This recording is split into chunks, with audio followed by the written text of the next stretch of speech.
strings. And immutability, it stems from the word mutate, basically means immutate, or you cannot mutate or cannot change. I'm going to show you an example of this. Let's create a variable called name and set it equal to Sam. Now let's imagine we want to change this name to Pam, so change the S for a P. Well, you may think that you would do something like this. Say name, index at 0, and then just set it equal to P. Now for strings, unfortunately, you can't do this. If you try to run this code, you'll get an error because strings are immutable, meaning a string object or str object doesn't support item assignment. So you can't grab one of these characters, one of these elements in the string, and then try to reassign it this way. Strings just don't work that way in Python. Later on, we'll learn about other data types that do support item assignment. All this means is that if we do want to reassign this S to be a P, we basically have to create a new string. And we can do that with concatenation, that is kind of merging two strings together. So I'm going to comment this out, and to create a comment, you just put a hashtag in front of it, and if you run this, you won't get anything out. So basically anything with a hashtag is just commented code that doesn't get run. Let's explore this example of trying to create the string Pam using what we already have about name. So the first thing we want to do is try to grab A and M. So let's use the slice notation that we learned about earlier. We're going to start at index 1 and then go all the way to the end. So let's check that.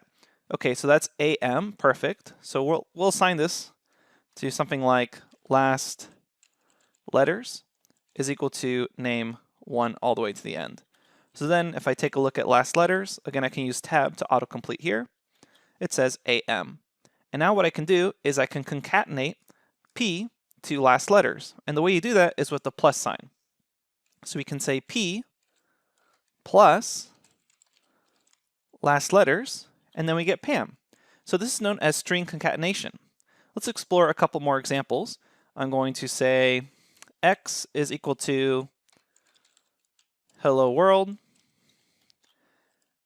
and then I could say X plus it is beautiful outside. And then if I run this, I can see, hello world, it is beautiful outside. Something to keep in mind is note that there's no space here because there was no space at the end of world and there's no space at the beginning of it. So what would be nice is if you add a little space there, so when you run this again, hello world, it is beautiful outside. Now if I do this multiple times with a reassignment, so I could say X is equal to X plus it is beautiful outside. Now when I run this, I've redefined X, so I can see now, hello world, it is beautiful outside. If I accidentally ran this cell more than one time, I'd add in it is beautiful outside a second time. So if I run this again, notice how my in numbers are going to change right next to the cell. Now it says, hello world, it is beautiful outside, it is beautiful outside. And we could keep doing this, and you keep adding it on. So this is string concatenation, and it allows you to quickly put strings together. There's also multiplication you could do to kind of do multiple string concatenations at once. Let me show you what that looks like. So far we've used a plus sign to kind of concatenate two strings together or merge them together. But if you had the letter equal to Z and you quickly wanted 10 Z's, what you could do is say letter times 10. And there you could see essentially someone sleeping here, Z, Z, Z, Z, Z, 10 times. So that's using multiplication with letters, and then that's using a plus sign with letters. Something to keep in mind when you're performing string concatenation or string multiplication is that you're going to get errors if you try to concatenate a number with a string. I want to show you what I mean by that.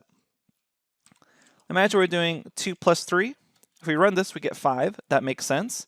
If we do 2, the string 2 plus the string 3, now that they're strings, it's not going to add them together. Instead, it's going to perform concatenation. So here now we get back the string 23. And this is a callback to dynamic typing where we had to be really careful about the data types. So keep this sort of problem in mind that your user may end up putting in strings, and then later on in your code, if you start adding them together, you may end up with an unexpected result like 23 instead of 5. So this is a really prime example of both the good and bad of Python's ability to be very flexible. So it's very flexible, meaning you're not getting an error here, but maybe it's a little too flexible because you expected 5 and it gave you back 23.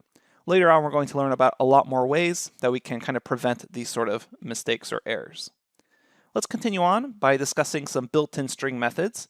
So objects in Python usually have built-in methods, and these methods themselves are essentially functions that are inside the object. And later on, we're going to learn how to create our own functions and our own methods. For right now, we'll go over just a few useful methods. I'm going to create a new string. Let's call it x and say it's hello world. And if I hit x dot and then hit tab, I should see this list pop out in the Jupyter notebook. And this is a list of all the attributes and methods that are available on this string object. Now again, make sure you've already defined x, otherwise you won't see anything. So make sure you ran that cell that says x hello world, and then in a new cell say x dot, hit tab, and you should see this list. So as you can see, there's tons of methods here, and we're not going to go over all of them right now. We're just going to go over the most useful ones that you'll be using later on in this course. So to quickly uppercase everything in a string, you can say dot upper, open and close parentheses, and it will uppercase everything in the string. Keep in mind, this method is not in place. That is to say, it doesn't actually affect the original string. If you did want it to affect the original string, you'd have to reassign it. You'd have to do something like x is equal to the upper version case of x. So keep that in mind. I'm not going to run that right now because I want the original x string. And if you accidentally did a reassignment, you can always just say x is equal to hello world again. All right, so we have the upper method. Something that's really common for beginners as a mistake to make is that they accidentally just do upper and they forget those open and close parentheses. And if you run this, it'll just say, hey, this is a function string.upper. And basically what Python is saying is, oh, you haven't actually executed this method or function yet. Instead, you just asked me what it was. So when you call it without open and close parentheses and you get something that looks like this back, it means that you haven't actually executed that method or function to occur. Instead, you just kind of asked Python, hey, what is this? So because there's an upper method, there's also a lower method, which is going to lowercase every letter. Notice here now H and W are lowercased. Then there's also the split method, and the split method allows you to quickly create a list off of a string. So here we can say we have hello and world. Now we haven't really discussed lists yet, so they are coming up. So all I want you to think about right now is that if I use .split, it will split a string based on the white space or based on the letter you pass in. So let me show you what I mean by that. So I will say x is equal to, hi, this is a string. Run that. And then if I say x.split, I get back everything split by the white space. So I get, hi, this is a string, nicely organized in a list. However, I could pass in any sequence of characters that I want to split on. So by default, split will split on the white space, but I could actually split it on any letter I want. So now it's going to split on the i's. So if I run this, we should get an interesting result. And here it's essentially removed all the i's because it's splitting on them. And now the white space is included. So I get h, and because there's an I there, it removes it and then gets everything until the next I, so space th. And then there's an I there, removes it, gets everything until the next I, which is an S space. So notice that's here, and then so on. Again, another I, and a big portion of string, get an I, and then an NG. So that's how you can use split to quickly create a list out of a string. And we're going to be covering lists in a lot more detail later on. Okay, coming up next, what we're going to talk about is string formatting for printing. There's a lot of useful methods you can use to quickly print out other objects along with your strings. So far, we've only learned how to use print as a basic function where we say print hello, but there's a lot more power to the print function that we haven't actually seen yet, as well as the .format method. So let's go ahead and cover that in the next lecture. We'll see you there.